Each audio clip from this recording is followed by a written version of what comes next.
సహోదరి సహోదరులు, మళ్ళా చెప్తున్నాను, నువ్వు ఆత్మీయంగా జీవిస్తున్నప్పుడు, పరిశుద్ధంగా జీవించడానికి నీ జీవితాన్ని అప్పగించుకున్నప్పుడు, దేవుని అడుగుజాడల్లో నడవాలి, దేవుని చిత్తం నేను చేయాలి. ఇప్పటిదాకా నా ఇష్టానుసారంగా జీవించాను, కానీ ఇక్కడ నుంచి దేవుని ఇష్టానుసారంగా జీవించాలి అని నువ్వు ఒక మంచి నిర్ణయం తీసుకున్నప్పుడు దయచేసి గమనించు, సైతాను మౌనంగా ఉండలేడు.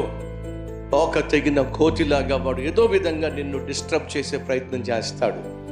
అలా వాడు నిన్ను డిస్టర్బ్ చేయాలని, డిస్కరేజ్ చేయాలని, నిరాశపరచాలని, నీరుగార్చాలని వాడు శతవిధాల ప్రయత్నం చేస్తున్నప్పుడు నువ్వు దుఃఖపడద్దు, భయపడద్దు, అధైర్యపడద్దు. ఎందుకంటే ఈ లోకంలో ఉన్న సైతానుగాడి కంటే మనలో ఉన్నటువంటి దేవుడు బహు బలమైన వాడు అనే వాస్తవాన్ని మర్చిపోకండి.